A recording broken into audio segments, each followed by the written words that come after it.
हम यहाँ पर प्रश्नों में चर्चा कर रहे हैं अब 2016 के जो 15 और 11 मार्कर हैं उन प्रश्नों की। इससे पहले हम 2014-15 कंप्लीट कर चुके हैं, सो आप नए हैं तो उसे जाकर जरूर देखिएगा। हम यहाँ पर बात करेंगे प्रश्नों को लेकर और मैप के थ्रू मैं आपको बहुत बढ़िया तरीके समझा रहा हूँ कि आप इसे मेंस में किस प्रकार से लिख सकते हैं। लेकिन एक बात का खास ख्याल जरूर रखें कि आपके पास में लिखने के लिए याद होना चाहिए, यानी कि जो डेटा है वो आपको अच्छे से याद होगा, तभी आप लिख पाएंगे। बत्तीबाजी करने वालों का एमपीपीएससी में कोई रोल प्ले होता ही नहीं है। प्रश्न हमसे पूछा गया है कि प्रायद्वीपीय भारत की भू आकृति का वर्णन करते हुए उसके भू आकृतिक उपक्षेत्रों का वर्णन कीजिए। प्रश्न बहुत अच्छा है, आपने पढ़ा भी जरूर होगा, लेकिन ये प्रश्न बहुत सारा सार इसमें पूछा गया है। पुराने सिलेबस के अकॉर्डिंग 300 में पूछा गया है, यानी कि 300 शब्दों में से लिखना है, जिसके लिए मिलेंगे आपको 15 मार्क। चलिए तो शुरुआत करते हैं हम इस प्रश्न की, इसका उत्तर हम कैसे लिखेंगे। लेकिन उससे पहले आपके लिए जरूरी जानकारी, एमपीपीएससी के लिए हमारा पेड कोर्स बहुत ही शानदार क्वालिटी और कोर्स के साथ अवेलेबल है, जहां पर आपको पीडीएफ, नोट्स, ऑब्जेक्टिव क्वेश्चंस, बहुत सारे फीचर्स हमारे मिल जाएंगे ओनली 700 रुपीज में।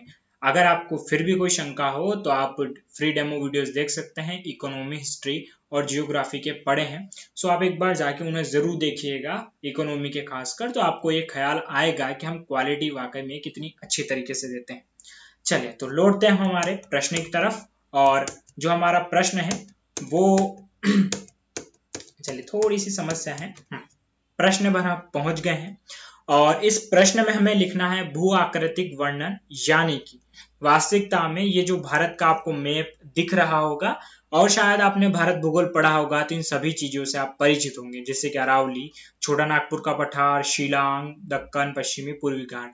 लेकिन प्रश्न पर गौर करें कि पूछा क्या है, प्रायद्वीपीय भारत, यानी कि प्रायद्वीपीय भारत में कौन कौन सी भू आकृतियां बनी हुई है उनके बारे में आपको करना ही है चर्चा।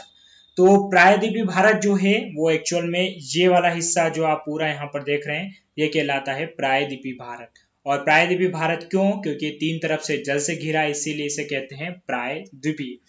अब प्रायद्वीपीय भारत की सीमा कैसे बनती है, उसमें जो जो चीजें शामिल है वो सारी आपको बतानी है। यानी कि पहले तो भू आकृति का वर्णन करना है कि इसकी भू आकृति किस प्रकार से, यानी कि चारों तरफ से किस प्रकार से घिरा हुआ है, क्या है क्या नहीं है। इसके अलावा इसके उपक्षेत्रों में जैसे छोटा नागपुर का पठार, अरावली, मालवा, ये आपको बताना है। तो हम बात करें, मैं मैप के माध्यम से थोड़ा आपको समझा दूं, फिर उत्तर में समझा दूंगा। तो आपको ये कि पश्चिमी तरफ में पश्चिमी घाट फैला हुआ है, पूर्वी तरफ में पूर्वी घाट, उत्तर की तरफ हम जाएं तो जो अरावली, विंध्याचल और सतपुड़ा इसकी एक सीमा बनाती है।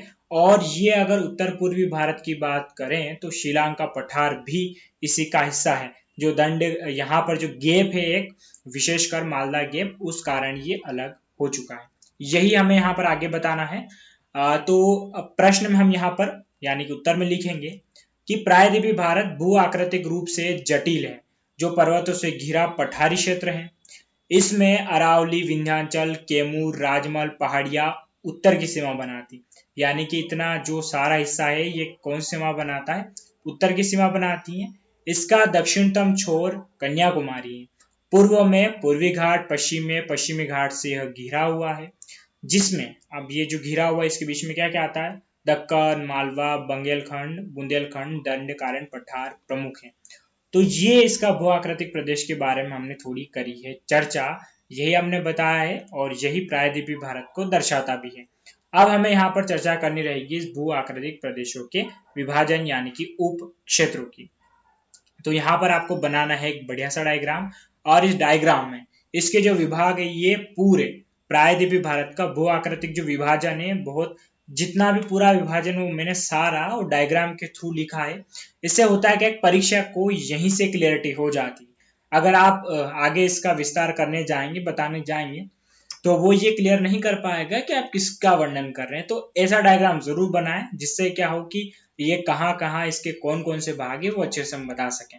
सो जैसे कि यहाँ पर इसके मुख्यतः भाग कौन कौन से, अरावली, मध्यवर्ती उच्च भूमि, दक्कन पठार, पूर्वी पठार, उसके बाद पूर्वी घाट और पश्चिमी घाट।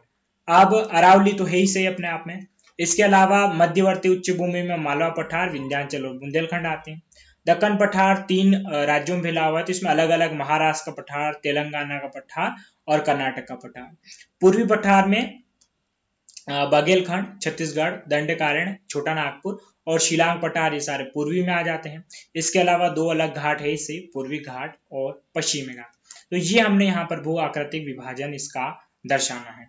अब एक एक करके इनकी चर्चा करनी है, तो चर्चा इन शॉर्ट में ही करनी रहेगी आपको। अरावली की हम बात करें तो अरावली गुजरात से दिल्ली तक के विस्तार में 700 किलोमीटर की लंबाई है और इसका सर्वोच्च शिखर माउंट आबू है। तो यहाँ पर आपको खास कर ध्यान रखना है कि जो चीजें हैं वो आपको इन शॉर्ट बतानी है। तो ये हमने चर्चा कर ली अरावली की। ये किस प्रकार घेरता है, क्या है, वो हम सब पहले बता चुके हैं।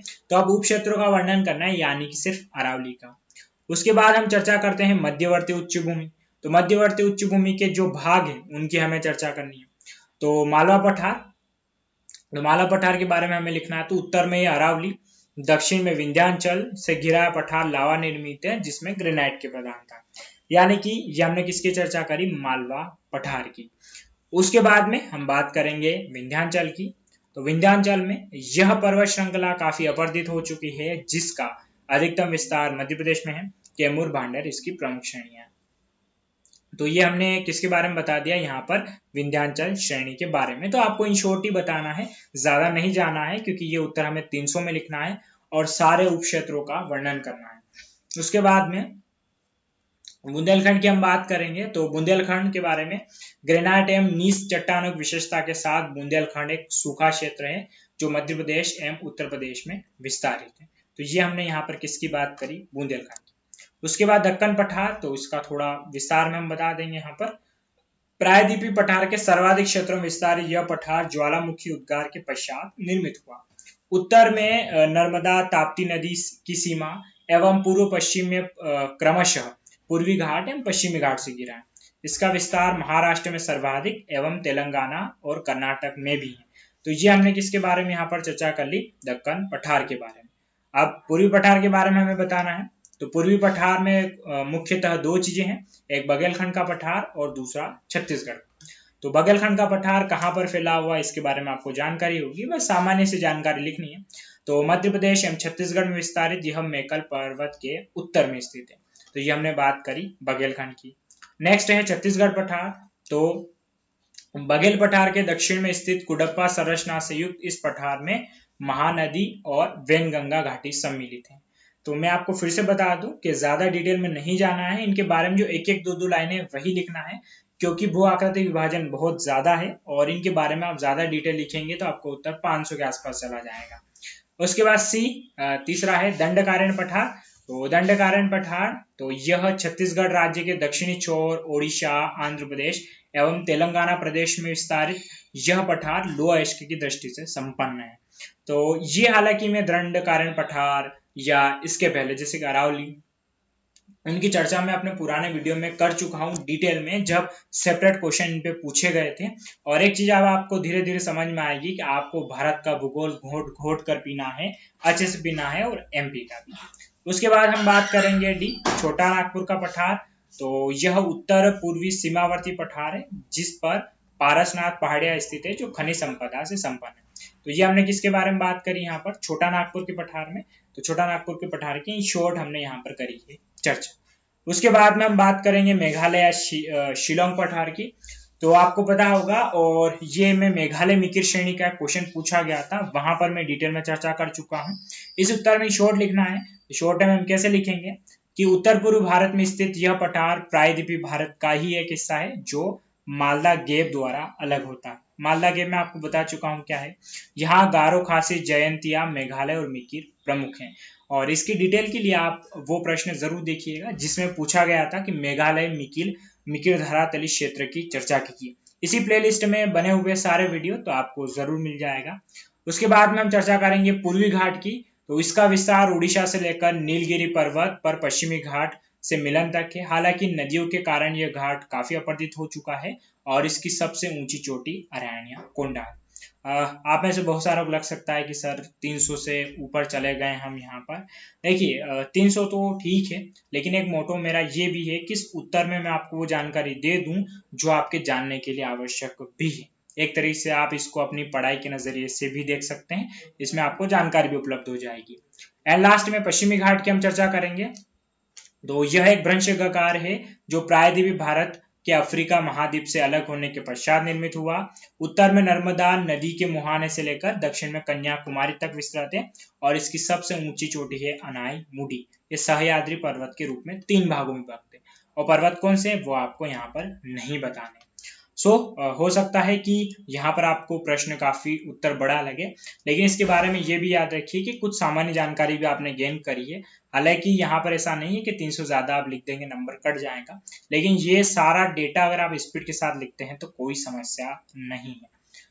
तो हमने यहाँ पर प्रश्न को लिखा अच्छे तरीके से, और आप इसके लिए ये वाले डायग्राम तो जरूर बनाइए। बिना डायग्राम के कोई सेंस निकलेगा नहीं, खासकर जियोग्राफी में। और मैं बहुत सी बार कह चुका हूं कि आपको एमपी और इंडिया का मैप बेहतरीन तरीके से आना चाहिए। चलिए साथियों, तो आशा करता हूं मैं आपकी इस उत्तर में बेहतर मदद कर पाया हूँ। अगर आपको ये वीडियो अच्छे लग रहे हैं तो कमेंट करके आप जरूर बताइएगा। आज का वीडियो लेक्चर हमारा यही समाप्त होता है। आप सभी का धन्यवाद।